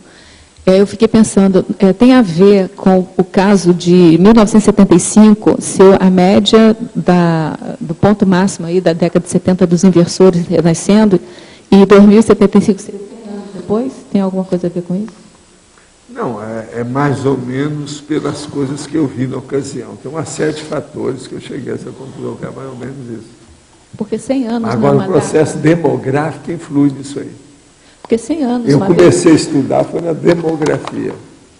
O senhor tinha falado uma vez que 100 anos, o período de 100 anos é um período importante aí, não sei se eu fiz entender. Por causa do processo da marcação, né? Aí eu fiquei me perguntando. A vida da pessoa, o tempo, a cronêmica, século, é coisa séria. E outra coisa, a maioria de nós todos tivemos vidas anteriores, através desses últimos milênios, tudo quase sempre no meio de 100 anos. Às vezes a maioria morria com 30, 40 anos. Pois é, por isso que eu fiquei pensando. Século. Por isso que eu pensei, 75 é a média da década de 70, onde a maioria nasceu. O problema é o centenário. Centenário do Chico Xavier. Isso aí que é importante. Entende? Agora, vamos ver, né? Quem viver, verá, né? Se eu estiver vivo, eu estou na outra ressoma. Agora, essa meninada que está toda aí, 60 anos não é nada, né? Eles vão viver mais do que isso. Está todo mundo vivendo mais de 100? Como é que fica? Eu só sei que nessa hora eu já dei um tchau para vocês, estou noutra. Entendeu? Me inclua fora dessa, tá certo? Importante isso aí. Valdo, aqui na Interaciologia, acho que é na segunda página, essa última interação que tem aí. A interação, intermissão, ressomatologia. Explicar um pouco mais aí? O processo todo da intermissão e da ressoma. É o que aconteceu com vocês de mais importante ultimamente, né? Foi isso aí. Foi a intermissão para a ressoma. É a base de tudo. Agora aqui, ó, você pode colocar intermissiologia e ressomatologia. Ainda fica mais adequado, mais amplo. O que você queria falar disso? Você está com alguma coisa atravessada aí? Algumas. Fala aí para ele lá, ó. Não é exatamente isso aí. Se quiser concluir, que eu ia perguntar outra coisa. Você permite? Você permite? Ele permite. Valdo, aqui na página 21, na Conscienciologia, tópico Conscienciologia, mais ou menos no meio da página. A conscienciologia é constituída por amplo conjunto de hipóteses a serem verificadas pessoal e individualmente nessa dimensão existencial e nas outras, empregando-se o paradigma consciencial e a autopesquisa participativa. Por isso, não é investigação pública, a partir da multidão, ou dependente de conclusões universais, mas pesquisa individual específica, dependente do nível de autocrítica, vivência, logicidade, discernimento e holomaturidade de cada consciência psíquica e parapsiquicamente dotada, ou seja, a consciência lúcida. Os fenômenos e parafenômenos abordados no universo da conscienciologia são autopersuasivos. Com isso aqui a gente mostra que o problema é o princípio da descrença. Sim. Se no princípio da descrença ela vai começar a fazer pesquisa por si mesma, ela vai averiguar a realidade de tudo isso ou não. Sim. Então, a pessoa quer saber se eu estou falando alguma ilusão ou fantasia, faça a experiência. Veja, pelo menos eu estou dando as dicas. Ó, há essas hipóteses. Outra coisa, a maioria de tudo que eu falo disso aqui, eu falo que é hipótese de tentativa. Sim. Para uma pessoa que está começando, ela não deve admitir o que eu estou falando. É uma hipótese a ser estudada. É chamado pesquisa em aberto. Ela está aberta para a pesquisa. Então, Valdo, aqui no meio você fala das conclusões universais, né? Quer dizer, a Conscienciologia vai trabalhar muito com a questão... Dependente de conclusões universais. Com o tempo vai ter que chegar lá. Então, ela trabalha muito com singularidades, a Conscienciologia, né? Nós trabalhamos com singularidades, mas também na Conscienciologia existem algumas universais. Por exemplo, a hierarquia evolutiva, isso serve para todo mundo. Mas não é só isso. O processo de intrafísica é para todo mundo. O arte respirar. Justamente. Então, quer dizer, a gente vive, o corpo que a gente tem que usar. A Conscienciologia ela tem tanto uma abordagem idiosincrática como também nomotética, né? Nomotética. Existem as universais. Sempre. Isso é inevitável. E, na verdade, é o seguinte, toda linha de conhecimento mais ampla é assim. Não é só a Conscienciologia, não. Toda linha de conhecimento ou de pesquisa, de investigação mais ampla. Todas elas são assim. Isso é praticamente inevitável. Agora, isso aí é o resumo da Conscienciologia. É o resumo de vocês, como consciências lúcidas, intermissivistas. Isso aqui é o resumo de todo mundo. Agora, mostra também a estrutura do processo de evolução, que é a inteligência evolutiva. Isso aqui, ó, é o resumo da inteligência evolutiva. Então, e aqui você está desenvolvendo, fazendo paralelo, o contraponto também à teoria do Darwin, né? Que ficou mais restrito à dimensão intrafísica e tal. Agora, aqui é o jeito, por exemplo, da teoria darwiniana da evolução ser ampliada. Ser ampliada. O caminho é esse. Começa... Tem que pegar daqui para frente. Agora, a primeira coisa que tem que ser é pegar lá a escala evolutiva das consciências. Inclusive, essa ampliação da teoria darwiniana, a gente pode ver na página 20, né, quando você fala da geneticologia e parageneticologia. Mas eu falo aqui em mais lugares também. Fala também, mas eu digo o mecanismo desse processo, porque na questão da teoria de Darwin, tem o processo da mutação genética que não é muito explicado, simplesmente ocorre a mutação. E aí é a lei do mais rápido depois... Não, e o povo também fica tarado com esse processo do gene, né? Igual que a pergunta que teve aí esses dias do ontem ou anteontem. Da memória, né? Memória Eles acham que tem que ser tudo do jeito que a neurociência está descobrindo. E aí a gente fala, Bidu, ainda não viu nada, está vendo só uma parte daqui, ó. Ele não viu os bastidores. Agora, Valdo, em síntese, a teoria do contraponto interdimensional é esse processo de alternância, dimensão intrafísica e extrafísica. O processo evolutivo e a evolução interdimensional. Tá. A base toda é essa. Agora, você veja, isso aqui é tão sério igual aquele caso que a gente fala, a teoria do corpo objetivo, que é o psicossoma. Agora, aqui é mais amplo, mostra a realidade, para a pessoa ver todos esses parafenômenos e, entende, parafatos. As para-evidências aqui que você coloca. Os processos sérios. E outra coisa, esses detalhes que acontecem com a pessoa, né? O problema todo aí, o macrosoma, a paramicrochip, tudo é a dispersidade. E tem muito mais coisa além disso, né? Isso aqui é para começar. Agora, sobre certo aspecto, isso tudo aqui, ó, eu vou ter que voltar a falar, mas de uma maneira mais ampla, quando for tocar no assunto mega fenomenologia. Entende? É o jeito. É uma saída para a coisa. Quem é que está aí com o microfone? Como é que nós estamos? Tem mais nada?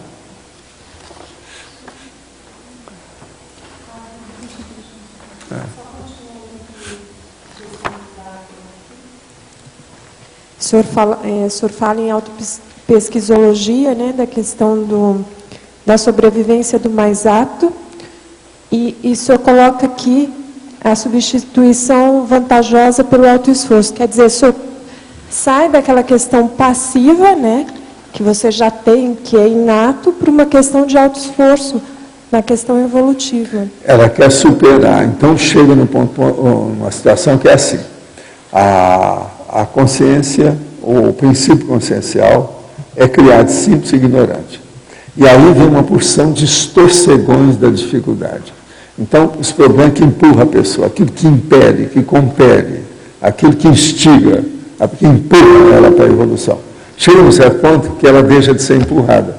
Ela mesma vai ter a gasolina azul diferente para melhorar e ter uma impulsão muito maior do que tinha antes. Então ela evolui mais depressa. O curso intensivo praticamente chancela isso tudo, muda tudo. Por isso que a gente fala antes dele, depois dele. Entende? Que aí quem vai fazer esforço agora é você mesmo, não precisa de ninguém te empurrar. Porque as pessoas são assim, ou elas são criadas com ferrão no boi, ou elas têm iniciativa pessoal. O curso intensivo, praticamente, é o curso da iniciativa pessoal, evolutiva. Todo mundo começa a ter iniciativa por si.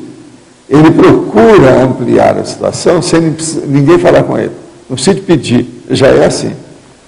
Então, essa autoconsciência evolutiva, a gente não tinha isso antes. Entendeu como é que é? Agora, antes, precisava muito de quê? Quais eram os agentes ou fatores de compulsão, de impulsão? Tem verbete meu sobre o impulsor. Tem uma coisa, um verbete sobre impulsor, que eu já falei sobre isso. Impulsor volitivo e outras coisas mais. Não tem? Impulsionador. Agora, então, veja. Quais eram esses impulsores? Eram os piores que haviam. É a dor, o sofrimento, o acidente, a tragédia, vamos dizer assim, uma colocação que seja uma vicissitude. Você está entendendo? Uma condição de calamidade da pessoa. Era isso que colocava. Então, era uma crise de crescimento totalmente patológica. Era a crise de crescimento real. Aquela fria, primária. Agora, depois não. Quando você começa a ter essa autoconsciência, as crises de crescimento são bem-vindas. Você amplia a crise de crescimento. Você já superou, você já ultrapassou. Sobrepujou aquele nível primário.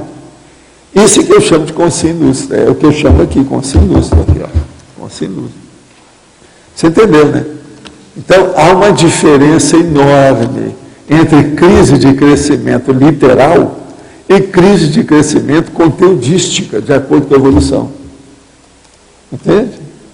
Agora, a conscienciologia é que vem explicar isso. Que antes havia as religiões e a própria filosofia tirando partido vamos dizer assim, todos os infortúnios Até o direito entrou nessa. Eles criaram a palavra infortunística, que é para isso. Entende? Agora, precisava de criar a fortunística, que é a felicidadologia. Entendeu como é que é? Eles não fizeram tanto. Agora, a infortunística tem, divide o processo dos meliantes, os malfeitores, os marginais, a ilicitude. Então, pelo direito, a coisa muda. Agora, veja, a gente só pode falar mesmo para direito agora, depois do curso intermissivo. Por quê? Porque antes estava no domínio da infortunística. Você está entendendo? Olha a lógica disso. Terrível. Agora, fazendo uma articulação de conceitos, a gente pode falar, então, que o curso intermissivo, o princípio consciencial, ele passa de uma condição de locus de controle evolutivo externo, que ele era impulsionado, para um locus de controle evolutivo interno, a partir do curso intermissivo. Ele é centrípeto, inicialmente, depois ele se torna centrípeto. A evolução é assim. Eu já escrevi sobre isso aí. Professor. É a base. Sim. É um pouquinho fora do assunto, mas eu queria saber se tem jeito do senhor dar... Qual que é a relação entre o Gandhi e a Blavatsky? Você acha que ela influiu alguma coisa? A Blavatsky fez muita coisa na vida. Agora, ela não alcançou, assim, vamos dizer, a idolatria ou o processo, por exemplo, da santidade que o Gandhi alcançou. Mas quem incentivou o Gandhi esse processo de assistência foi ela. Então, atrás dos bastidores, ela é superior a ele. Você está entendendo? Ela seria tipo uma... Mas ela tinha de coisa muito primária. Ela fumava charuto. Fumava, bebia. A hora que acabar, eu quero falar uma coisinha com você. Mas ela chegou a ser assim, uma amparadora dele para poder... Foi, mas uma amparadora física. Ela que incentivou o rapaz para ele caminhar do jeito que precisava. E chamou ele, a vergonha dele. A vergonha, você está lá nesse país, por que é que você não faz uma coisa? Pensa nisso, como é que você deve fazer? Ajuda isso aí. Você vai esperar o quê? A Blavatsky era muito internacional nas coisas, ela viajou em diversos países, rodou muito, estudou demais os textos antigos, escreveu muito, estudou muito, e ela realmente era paranormal mesmo, era parapsíquica, parapsiquista, mas ela é muito primária ainda, entendeu? Na opção de ela coisa. tinha muita doença, né? Adoeceu muito, morreu doente, paralítica, tinha... E era um mulherão, né? Grandona. Você acha que essa turma está com a gente já na conscienciologia, mesmo no extrafísico, já pegando ela tinha mérito, ela fez muita coisa para ajudar os outros. Agora já não sabe, né? O processo de passado, precisa de ver. Esse povo lá, vamos dizer, a área dela... Filosofia, né? É difícil lá daquele povo, lá da Rússia, aqueles negócios todos, não é fácil. Tem muita coisa enrolada ali até hoje, né? Professor, só uma pergunta dentro disso que o senhor falou. A crise de crescimento literal seria, então, a crise de crescimento dessa consciência ainda sem curso intermissivo, né? E a conteudística já seria uma crise de crescimento mais elaborada, é isso ou não? Porque o senhor falou desses dois... É uma crise de crescimento que você mesmo provoca. A hora que você quer ampliar as coisas todas, é uma crise de crescimento que você tem. Você, por exemplo, está fazendo TENEP, você quer chegar no UFIEX até daqui 10 anos. É uma crise de crescimento, você vai impor tudo, coisa em você, você vai ter uma disciplina maior, se dedicar, mexer com energia, fazer assistência, se dedicar ao processo. É uma crise de crescimento, vamos dizer, que você está gostando, gostosa. Você quer essa crise. É um processo crítico que já não tem mais nenhuma patologia. Que já vem da consciência. Já vem da inteligência evolutiva da pessoa, que já está sabendo ter prioridade na sua evolução. Então, é um problema prioritário. Pensa nisso. De autonomia, né? A pessoa já não, tem... Não, é autonomia que ela dá devido à prioridade que ela impõe pela vontade dela, a intenção, a determinação que ela tem. Olha a inteligência disso, como é grande. Entende? Em relação ao espelho na técnica do acoplamento, Usaria, pois, não tenho mais ninguém para fazer a técnica. Assim poderia fazer comigo mesmo. Não veria o espelho como algo místico, apenas como uma forma de ter alguém para fazer a técnica. Mesmo assim, é bobagem? É. Com o passar do tempo, você vai ver que é. A gente não deve ter esses instrumentos todos, não. Depois do espelho, é capaz de se querer usar, como é que é? Pêndulo, cristal, crucifixo, o que mais? Água benta, incenso, o que mais? Vela, o que mais? Patuá, despacho, cordão, não sei o quê. Estuda muleta. Seria bom você ler o que eu já escrevi sobre muleta psicofísica. Tem muita coisa sobre isso. A gente explica isso com calminha. Agora, o espelho ainda é dos espelhos mágicos. Isso é processo da magia. Cada processo é reflexo. Tem gente que vê mesmo. Chega lá e vê na memória transfigurada. Ela vê através do espelho. Essas coisas podem ocorrer. Somente se são ectoplastas. O problema não é ver no espelho a deformação da sua cara, mas é ver a ectoplastia, se você tem. Isso aqui é a coisa mais séria, porque aí evita acidentes, evita coisa errada, evita desvios. Então, não precisa de defender o espelho, que isso aí não é o ideal. Se você quer ficar no seu curso primário, muito bem, vai em frente. Olha isso. Agora, ó, evita cachaça, charuto, tá? E despacho. Esse é um dos piores que tem. Não entra nessa. Professor Val. Quando começa assim, nunca sabe para onde a pessoa vai. Professor Val. Sim. Aqui.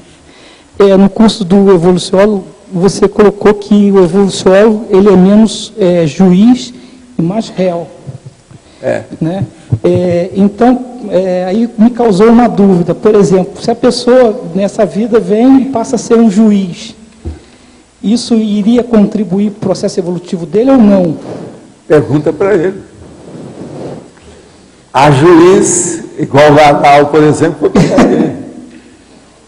e há outros juízes que são bons. Entende? Mas em tese... O processo salomônico ficou até na história. Mas em tese, isso iria complicar o processo evolutivo dele? Uma das coisas piores que tem é ser juiz. Agora, a gente tem que julgar tudo. Todo mundo é juiz. Você está entendendo? Dentro da evolução. Mas agora, a profissão de juiz, ela é bem próxima da de Carrasco. De Carrasco. Carrasco e juiz são irmãos gêmeos. Deve-se ter muito cuidado com isso. Agora, tem gente que já nasce querendo ser juiz. Já pensou quantas vezes já não foi? Eu conheci vários assim. Menininho já falando, não, eu quero vou estudar direito, eu quero ser juiz. E ficar naquela pose lá, ouvindo todo mundo. Depois dá a sentença lá, com o negócio todo. Entende?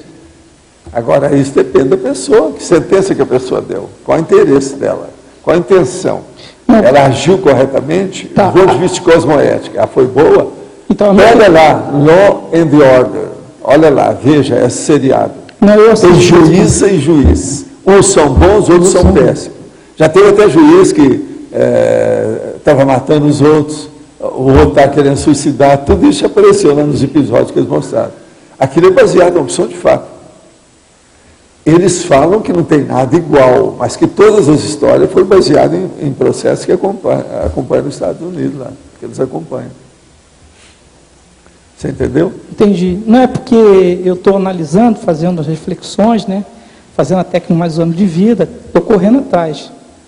E deparei que eu tenho muitos amigos. Está em pé de você, já peguei muitas coisas com ela. Inclusive, eu tenho muitos amigos juízes. Aí eu comecei a me perguntar, peraí, mas por que eu tenho tantos amigos juízes? E aí comecei, né, a ver... Né? Há uma coisa engraçada com vocês dois. Vocês são fortinhos, estão estudando mais um ano de vida. É engraçado a gente pensar nisso. Não estou sugerindo nada, estou só pensando. Olha lá os dois, olha lá, os dois são fortinhos. Estão estudando mais Mas eu já consegui uma coisa. Você ainda vai viver muito, viu? Professor, eu já consegui uma coisa, já não estou jantando mais, isso é a maior vitória. Porque era a maior dificuldade, era 2 pratos assim, dessa altura, assim, ó. 2 Himalaias. Né? Não, era Cordilheira dos Andes e Himalaia do outro.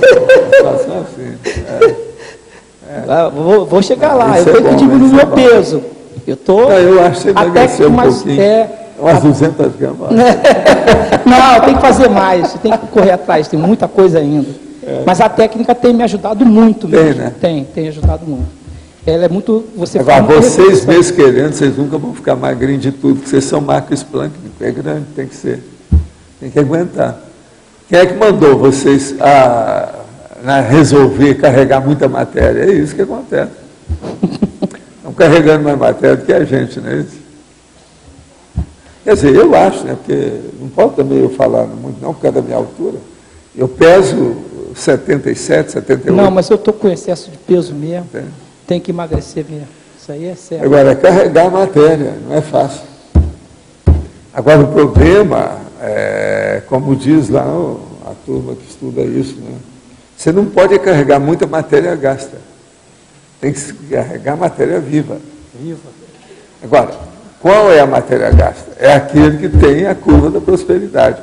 Geralmente, a curva da prosperidade não aumenta o dinheiro da pessoa, aumenta a matéria gasta na barriga. Está entendendo? Esse aqui é o caminho. Então, tem que diminuir a matéria gasta. Entende?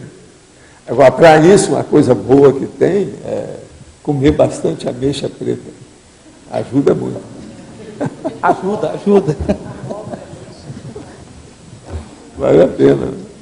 Valdo, aqui na página 19, na legislogia,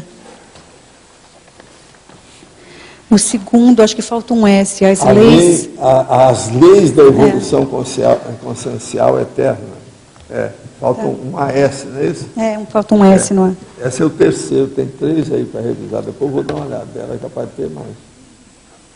Muito bom. Quem é que está com o microfone? Tem gente? É você aí, o Côncius. Vamos para a Côncius.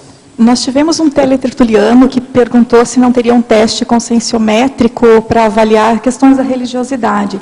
Então, eu gostaria de sugerir a folha de avaliação 29 do conscienciograma, que ela é sobre transcendentalidade. E ela trata esses aspectos, acho que pode auxiliar. A 29. A folha de avaliação 29. Tá bom. Tá? Isso aí é uma boa de você lembrar. Quando você lembrar, de vez em quando, é bom você falar aqui. Eu quero que vocês participem nas respostas a essa turma que pergunta, que tem muitos aí que são mais técnicos que eu. Não, a gente só vai no vácuo, né, professor? O livro, o senhor que escreveu. Mas essa aí você está sugerindo uma coisa minha, mas... Tem gente que está sugerindo coisa deles mesmo. Certo, a gente chega lá. Aqui na binomiologia, o segundo binômio, vida extrafísica real, vida intrafísica ilusória. No caso dos jovens que tiveram um curso intermissivo, que têm um potencial de serem inversores, mas que estão assim com aquela questão da crise mesmo, por causa do porão consciencial, e entra num questionamento de por que a evoluir, o porquê da vida, o que o senhor poderia estar falando nesse sentido, para ser mais dizer para eles que estão repetindo as vidas passadas. Essa última semana, nós tivemos aqui 2 grupos de pessoas de fora que tinham jovens que têm banda musical. Sim.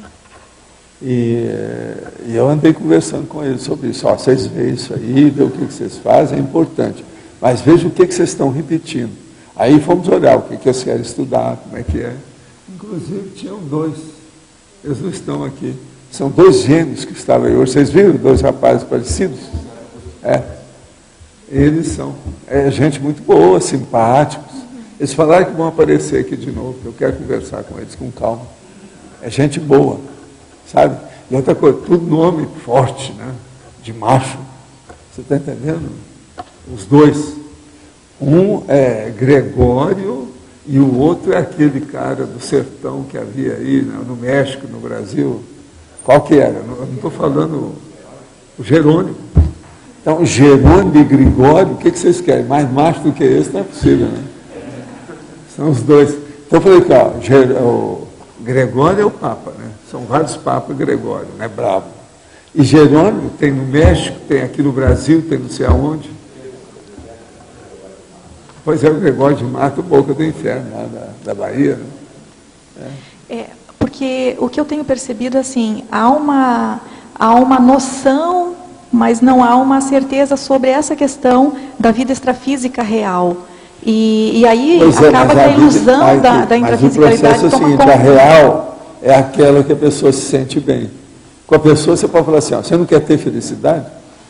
A ilusão não leva a nenhuma felicidade, leva à frustração. A ilusão. Agora, a real não, ela mostra a felicidade para a pessoa. Por quê? Ela não está tapeando, ela não tem autocorrupção. Ela é realmente, de fato, fidedigna. São os fatos. Então, a vida extrafísica é real, é a que manda, a extrafísica. E a intrafísica nossa, isso aqui é finito, acaba logo, é secundário, é superficial. Agora, a gente vai voltar para a procedência. É de onde você veio. Então, é muito importante expor isso para a turma jovem. É uma saída. Sempre ajuda. Obrigada. Tem mais alguém aí com o microfone que quer falar alguma coisa? Está tudo bem? Como é que nós estamos? É? Agora, deixa eu ver aqui das coisas que nós falamos. Aqui eu tenho uma aqui. Geneticologia.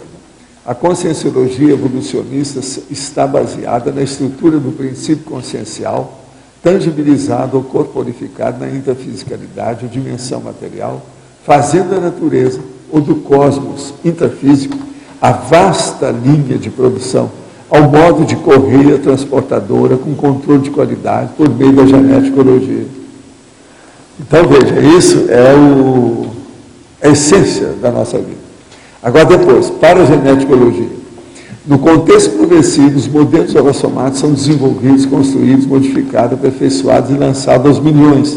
Primeiro, materialmente, em múltiplos nichos e logo em seguida, como continuação, através da parageneticologia ou da holobiografologia, quando a expansão da intermissibilidade, cada vez maior, monopoliza o princípio consciencial, o qual, a certa altura, dispensa a dimensão material ou física. A extrafisicalidade, então, prevalece sobre a intrafisicalidade, que é isso que eu estava falando aí para você. Entendem, Mário? O caso todo é que é geneticologia para geneticologia. Então, a tendência de vocês, agora em diante, é sempre ressomar com uma tendência da paragenética dominar a genética, qualquer que ela seja, nas próximas vidas, para os seus corpos humanos. Então, a geneticologia, ela vai aparecer menos, e a parageneticologia vai sobrepujar tudo. Entende? Esse é o caminho. Os nossos comerciais, por favor. Obrigado. As pontuações de hoje: 54 assinaturas no livro de presença, 19 perguntas presenciais, 11 perguntas online, 32 votos presenciais e 12 votos online.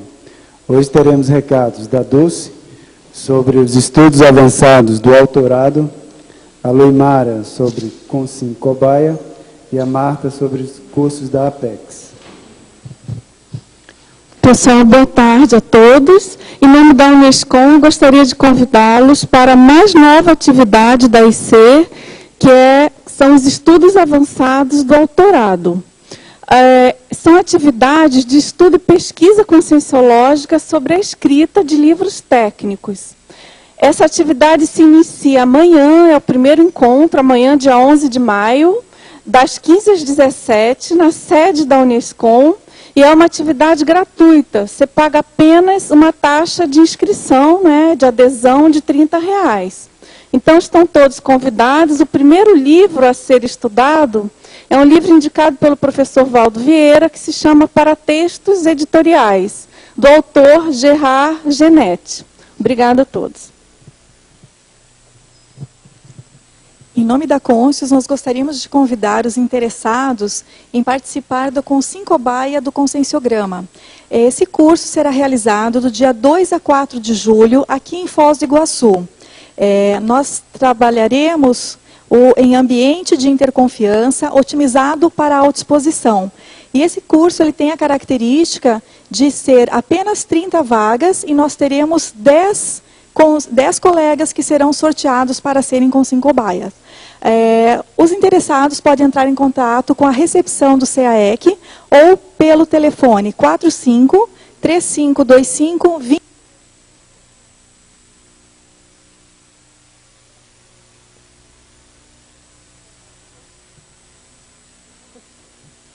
Boa tarde a todos. Em nome da Apex, nós temos a satisfação de convidá-los para participar do curso Proexologia. Esse curso será ministrado aqui em Foz, nos dias 22, 23, 29 e 30 de maio. Este curso é para quem tem interesse em aprofundar os estudos no campo da proexologia. E a metodologia do curso é baseada em debates, discussões e também estudos de casos. Agora, para quem tem interesse em iniciar os estudos da conscienciologia pela via da proexologia, nós temos em São Paulo uma palestra no dia 21 de maio, das 20 às 22 horas, na Rua Sílvia, número 110, 12º andar. E no sábado, dia 22, nós temos um curso, Introdução à Programação Existencial, das 9 às 12 e das 14 às 17, na Rua Sílvia, número 110, 12º andar. Telefones 011 2677 0399. Repetindo, 011 2677 0399. Obrigada. Trafor consequente é o verbete eleito para amanhã com 11 votos, a especialidade traforologia. Obrigado a todos e uma boa tarde.